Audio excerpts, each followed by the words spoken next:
Popular Culture Research Team. How can I help you? And back joining us in the studio for the latest in popular culture research team is Eugene's. Oh, Eugene. Eugene, hello to you. Hi guys, happy Friday. Eugene, you know how I was saying since the first episode that we covered on the prison playbook, I was always saying how fascinated I am with prison. Did you watch that drama with Kim Gon, the other prison drama, the women's prison drama? Oh, it's called, I don't know the English name, but it's like Tabekedeka, right? Yeah. I haven't seen that. So the reason why I ask is if you went to prison, Okay. do you think you'll be able to survive it? Not at all.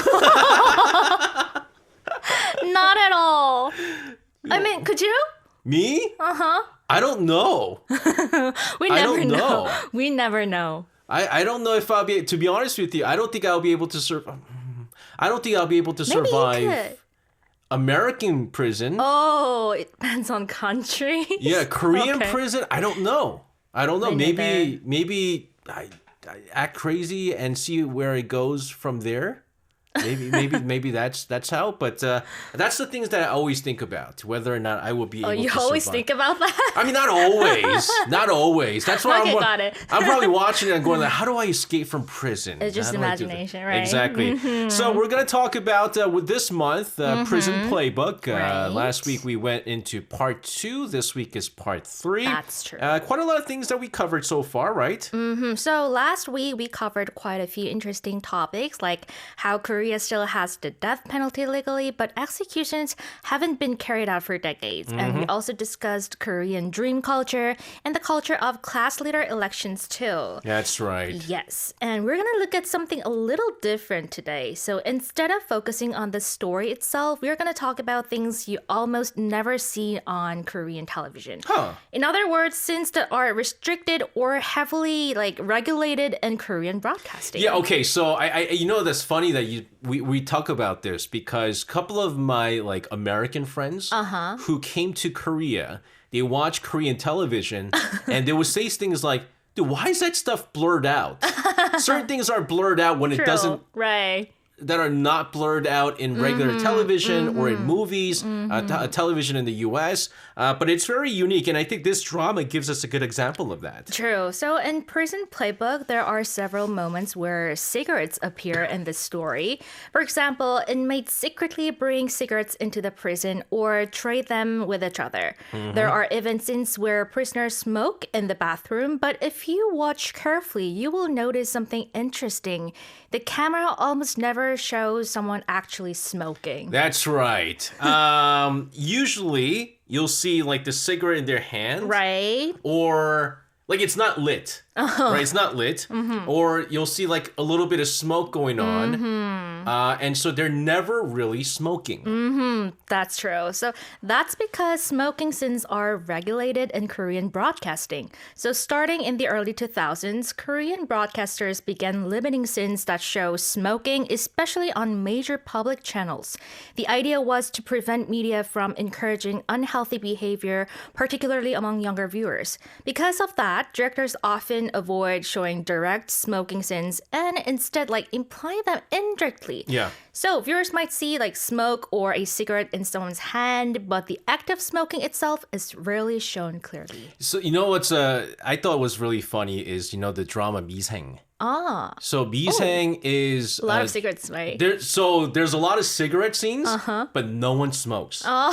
Because 미생, for our listeners out there, it's about corporate Korea. Right? True. Companies. And I think we might have talked about this on our show before, but they often go to the roof to smoke. And so during the talk, they put the cigarette in their mouth. And then as they're about to they go, and then he goes, wait, but this is happening and this is happening. And they never light it. Right? They start talking. And then they put it back and they go, hey, but you know what? So they never really light it up. Or if you watch movies. Oh, yeah. Gangster movies. And it's on Korean broadcasting channels. It's blurred out. All right. Do you think it's a smart thing to do? Because you still know what it is, though, I right? think it is kind of helpful for teenagers or something, because if we just show them smoking itself, it can reflect teenagers or something. So I think it's important. You know what they need to really do is also because with these dramas, they just kind of like, they don't smoke. But I told you how like in movies, they blur it out. They should also kill the sound too, because I kid you not, I forgot what movie it was. It might have been like Veteran. Or it's like one of the gangster movies. I was watching at the movie theaters. And one of the characters, I think it was like Hwang Jung-mi, I forgot who it was. He smokes. And then the sound of the cigarette burning. Oh. I was like, he's smoking that so deliciously. I want a cigarette so badly right It's now. kind of advertisement. No, it is. Yeah, it's true. It makes them look so cool smoking, and the sound makes you want to smoke. And so I think not only should they blur out the smoking, but they should also kill the sound of the burning of it. And I think also our producer made a very good point. If you blur it out, we have the idea that anything that's blurred out is bad. And when kids see that, they go, oh, smoking must be bad. That's why they blur it out, right? But here's the other weird thing.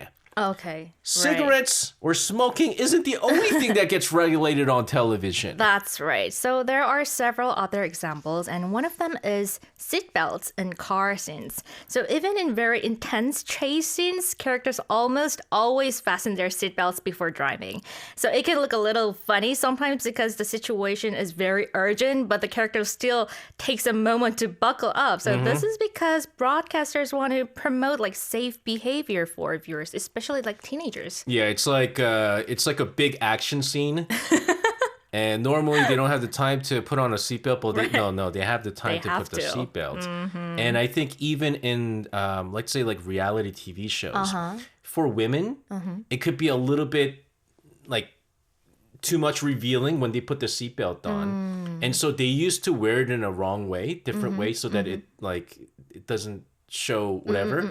But they said, no, that's not good. So now a lot of the TV production side, they have like a separate seatbelt that I didn't know doesn't that. go across their chest, but it's still safe. So seatbelt is very important. But another thing that you'll notice is like knives. Knives. You ever seen They blur knives? it out, right? They blur it out. And it's funny because you got the bad person got the knife, or like a killer's got the knife, and it's blurred out. And everyone's like, geez, I wonder what that is. I wonder what that is. Right? But I also noticed the same thing with motorcycles, speaking of seatbelts. Right, exactly. So on Korean television, motorcycle riders almost always wear helmets. Even in situations where a character suddenly gives someone a ride, there is somehow always an extra helmet ready. And like sometimes viewers joke about this because the helmet appears almost magically. But again, this rule exists to avoid encouraging dangerous behavior too. Yeah, the funny thing is like the guy robs. The police needs to get the motorcycle to catch the bad guy, and he also steals the helmet too. Even though he needs to go fast, he gets the helmet too. But also, I noticed the other thing is brand names often disappear on TV, right? Yes, that's another interesting broadcasting role. So in many Korean dramas, brand logos are intentionally hidden. For example, if there's a drink inside a refrigerator, you might see like black tape covering the brand name. And this is to prevent unintentional advertising unless the brand is officially sponsoring the show. So sometimes everyday objects on screen look a little strange because the logos are usually covered or blurred. Yeah, and you see that like in reality TV shows.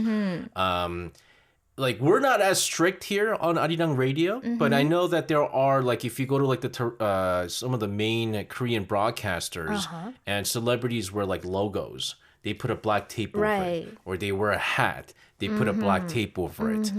They have sneakers and they put tape over it. So it's very, very strict. But I also know that language, there's some rules about languages too. Of course. Like direct swear words are also heavily regulated, especially on public broadcasting channels. Even certain gestures or symbolic insults can be restricted. So on cable TV, sometimes the sound is censored with a beep, like the competition show, like Show Me the Money. And cable channels are a little more relaxed and streaming services operate under a more self-regulated system. So because of that, some Korean dramas on streaming platforms feel more realistic or even bold compared to older television shows. You know, Show Me the Money, you talking about Show Me the Money just reminded me of something else that gets blurred out. Tattoos. Oh, right. They don't get blurred out. What they do is they put a tape over it. And so when there was a rapper by the name of Loss. He's from Los Angeles. Oh. He's got tattoo all over his face and his body, right? So he was like a mummy. He was like a mummy. He was like, he got tape here, tape here, tape here, and Like then tape blackface? here. No, it's like skin color tape. And the funny thing is, I took that idea a long time ago. I used to teach at an academy, and the academy head said, I don't think your tattoo should show. You have tattoo, right. So I would put tape. Oh. And the kids used to always go like, why do you have tape there? Did you get hurt? I was like, yes. And then like a month later, they'd be like, are you still hurt? Yes. And then like 3 months later, are you still hurt or are you hurting the same place? I'm hurting the same place over and over again.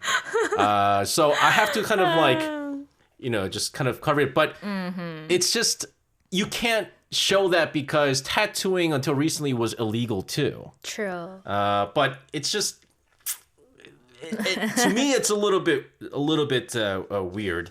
But what's really interesting is all this. The same story might not look quite different depending on where the broadcast station is. Exactly. And that's one reason why Korean television culture has been changing a lot in recent years.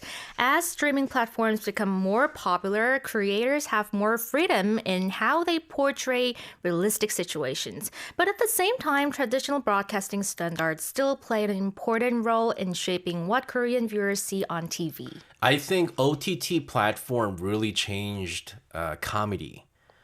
Because, when you have like SNL Korea, where you can curse. Oh. Right? Like, so people like Yujin, I think really took to stardom and she became famous because of all the bad words that she can say. I love that though. I love it. I mean, like, we're all adults, right? But before, we weren't able to get any of that stuff. We couldn't imagine it. Yeah. And so although using bad words is bad, kids, Aaron, if you're listening, sometimes, it makes for a good comedy, I think. We're going to talk about all these hidden cultural elements within Prison Playbook. Speaking of Show Me the Money, this is one of the OSTs. This is BY with OK. We're back in the studio with Yujin's for popular culture research team. We're talking about Prison Playbook. Talked about TV policies, TV culture that you can see through this prison. I would have to say, like, prison dramas are like the worst for regulations. Tattoos, smoking, F-words. Yeah, bad words, all of that stuff. So it's going to be pretty tough. What's our next topic? You were telling me during the music break, you're really looking forward to talking about this. Yes. So our second topic today comes from a very unusual concept that appears in the drama. It's something called 옥바라지 in Korean. Okay. The word refers to supporting a loved one or family member who is in prison. So in one scene, a prisoner secretly uses a website to investigate what's happening outside while he's in prison. And that leads us to the cultural concept of 옥바라지, which might be unfamiliar to many international listeners. You know that? I'm going to be honest with you. I've watched this drama twice. And I'm trying to get a grasp of which one this was. Okay, so it's a little bit, I think also like for our listeners out there, if they haven't watched this drama or they're hearing this for the first time, they might be a little bit confusing. So let's get you to explain a little bit about what 옥바라지 is. Okay, so the word 옥바라지, like I mentioned, refers to taking care of someone who is in prison. Okay. The word itself combines 옥, meaning prison, like 감옥, and 뒷바라지, which means supporting someone behind the scenes. Okay. So the meaning is essentially supporting a loved one who is serving time in prison, such as providing things like clothes, food, or daily necessities. So it reflects how families or partners often continue to stay connected with someone even after they are incarcerated. Yeah, I'm not going to say which former Idol member he is, but I heard that his girlfriend is often visiting him at prison right now. That's true. So I guess that's like 옥바라지. But this is interesting and surprised that there's even a special expression Right. for people inside prison. Yeah, right. So, for example, prisoners are sometimes referred to as 안쪽이. The word literally means the person on the inside. It's kind of an informal slang used by people who have a loved one in prison. So someone might say something like, "How is my 안쪽이 doing?" when talking about a family member or a lover in prison. Is that like 금쪽이? Kind of, but it's like 안쪽이 and 박쪽이. Okay, so if 박쪽이? 안쪽이, so if you have let's say you're in prison. Okay. I don't Me? know. Okay. I don't know for Got it. what. I don't know for what. And so your brother would be like, I have an 안쪽이. I have an 안쪽이. Sister is an My mom would say 안쪽이. me as like All your 안쪽이. parents would say it. Your not my mom would be father. like, 안쪽이. 네, Or my partner, like my boyfriend or something. Okay. Oh, that's gonna what say it me is. like- But then I find it so funny how, like, because if you're saying someone's in prison, if you're like your loved one is in prison, it's not a good thing. But to ease sort of that feeling, you make it sound cute, 안쪽이. right? It makes kind of you a look nickname. it makes you look less like a criminal. Because when you say 안쪽이, like 금쪽이, when we say like kids who like like what is it? The 금쪽이 is the kids who don't listen. troubles or something? Troublemakers, right? It's a cute way to say it. True. So instead of saying my girlfriend's a prisoner, you say 안쪽이. 안쪽이. It's cute. Oh, I didn't know this. Okay, this is kind of like new expression. It's a very cultural expression, I'm guessing. Yes. So, interestingly, something similar has actually existed in real life. There are some companies offering services that help inmates connect to the outside world. Huh? For example, like they might deliver flowers or manage like social media accounts or help with personal errands. So in some unusual cases, they even offered to attend family events on behalf of someone who is incarcerated. Are you serious? It's like a service. It's like a business, a big business. They have something like this? Yeah. So they would visit you in prison, and you would tell them, To do something. right? Be like, I mean, I don't know how you're getting paid, how you're paying them because you're inside. You say, let's say, like your friend's getting married, and you can't go there. Go on behalf of me. Wow. I can't believe they have the wildest thing is the social media account. Yo, what's up, y'all? I'm in prison right now. Can't update. But I just paid somebody to update my Instagram, so that's good. So it's almost like a concierge service for prisoners. In a way, it does. However, these businesses have also been involved in some controversies. Oh, I'm sure. In some cases, authorities discovered that illegal items were being smuggled into prisons through these services. For example, prohibited substances like drugs were hidden inside objects like books or thick covers. Because of incidents like this, the government began investigating these companies more closely. So in recent years, several businesses were shut down for issues such as tax evasion or illegal activities.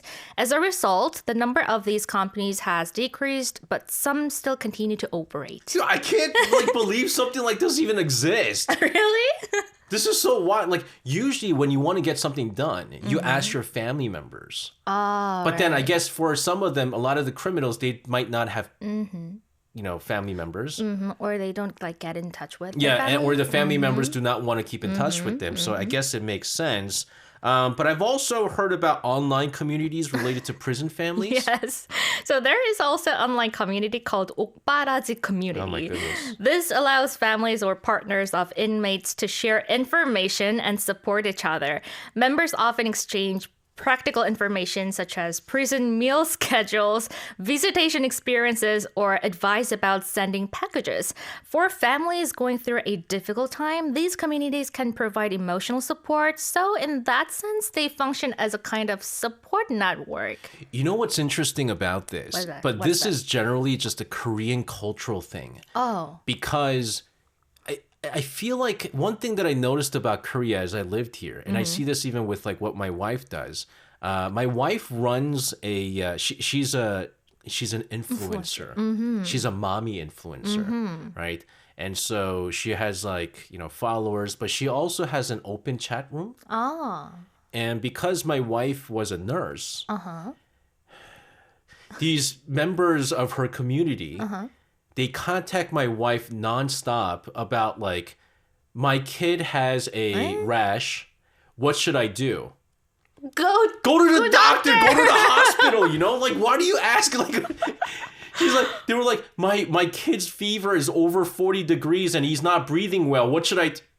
Go to the doctor. I get the point of that. But other people respond too, and it's almost like, number one, they try to get second opinions, and number two, they want sort of like that feeling that empathy or they're not alone. Oh, got it. Because other people will go, oh, you know, my kids, something like that happened too. Right. And don't worry, it was okay. Like Or emotional support, right? It's an emotional support. And so for this, I'm not surprised that, you know, with you find emotional support with other families who have, you know, who have to be 옥바라지. But I could imagine because it's prison involved, these communities sometimes can be controversial too. Yeah, that's true. So some posts have been criticized because certain users defended serious crimes or blamed victims. Those kinds of discussions have sparked strong public backlash. Many people say that while supporting family members is understandable, but it's important not to justify criminal behavior.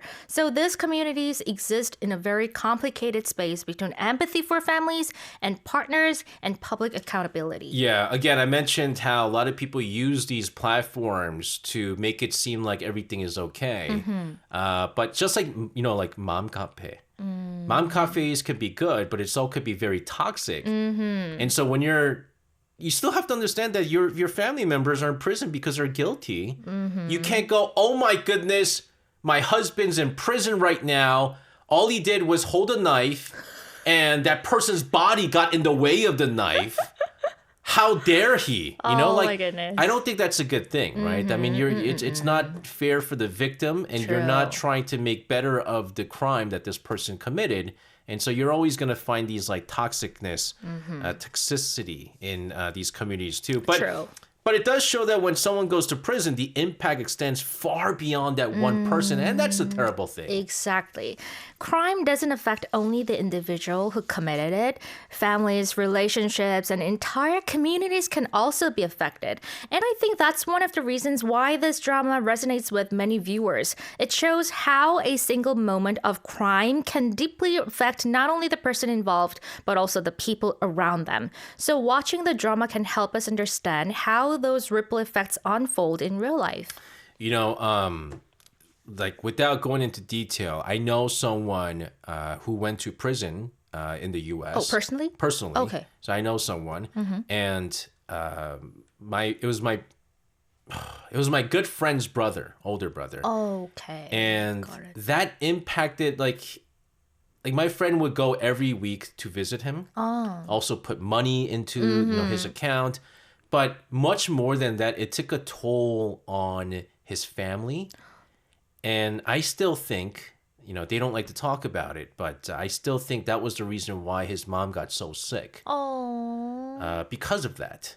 You know, like you never, no matter, I mean, it's true, you need to be punished for your crimes. And I think they agreed too, but it's never, you never want to see your child go to prison. You never want to see your family member go to prison. And I think before you start, you know, acting hastily and committing a crime, you also have to consider that not only are you harming the victim, but your family becomes a victim too. It's really difficult to draw a line between like family members or like criminals. Yeah, exactly. We're going to continue to talk about all these hidden cultural elements within Prison Playbook. What a great drama it is, guys. But first, this is G.O.D. with 편지, letter. And we're back in the studio for Popular Culture Research Team with Yujin, Yujin, who has not committed any crimes. Thankfully.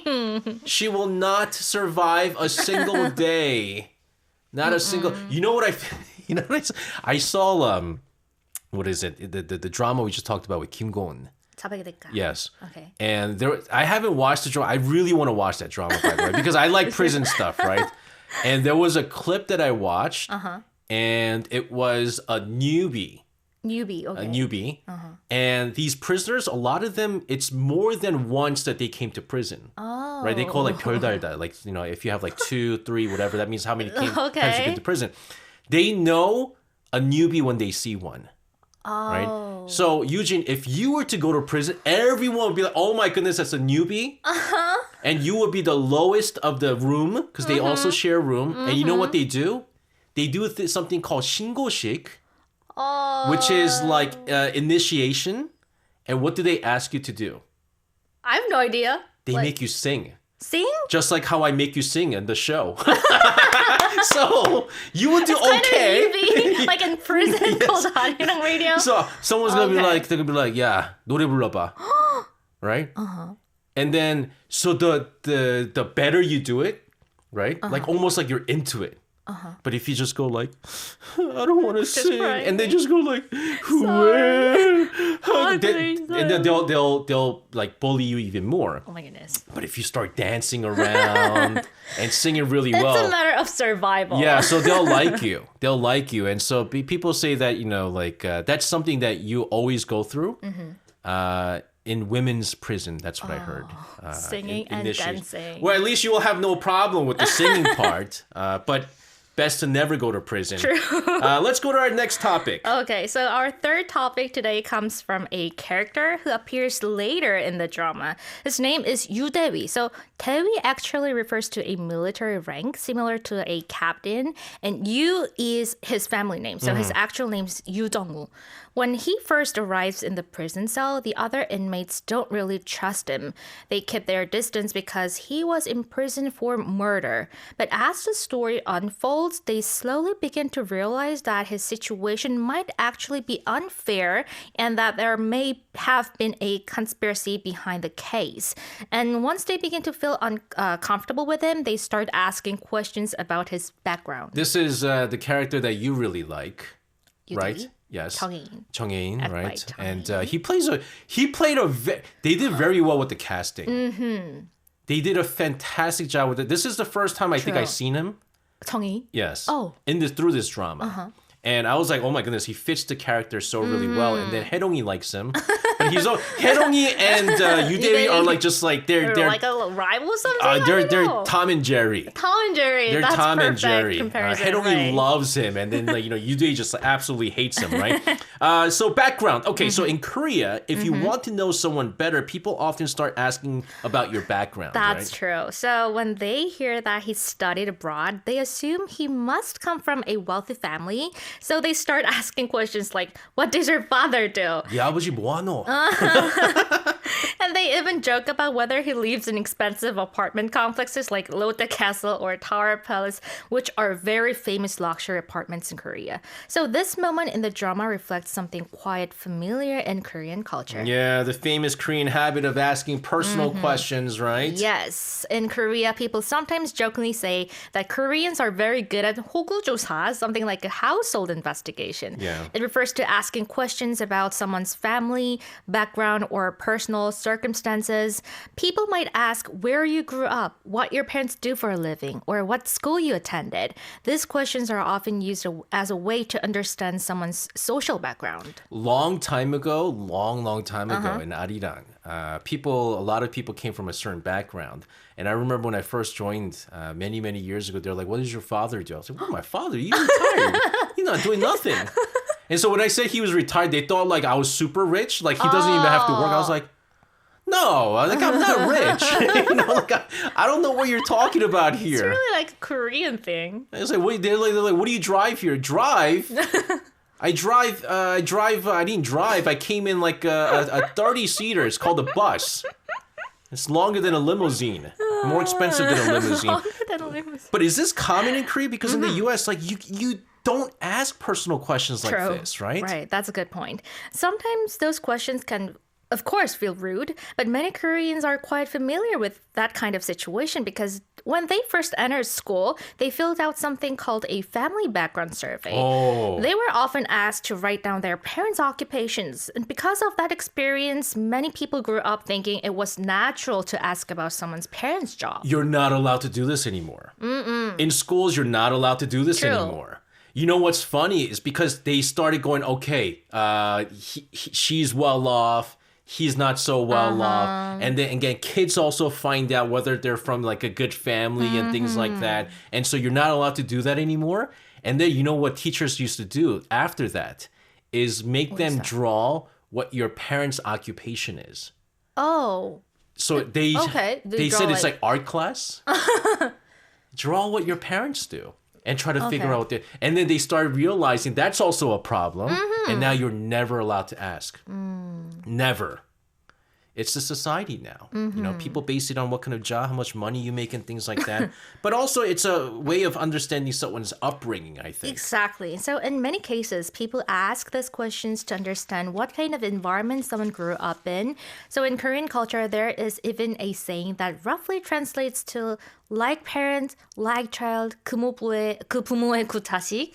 The idea is that family environment and upbringing influence a person's character. And because of that belief, people sometimes look at someone's family background as a clue to understanding who they are. Yeah, you know, something that my parents had always told me is, you know, what you do in life is a reflection of your parents. True, right. And so if you don't want to, you know, have people say bad things about us, you should act a certain way.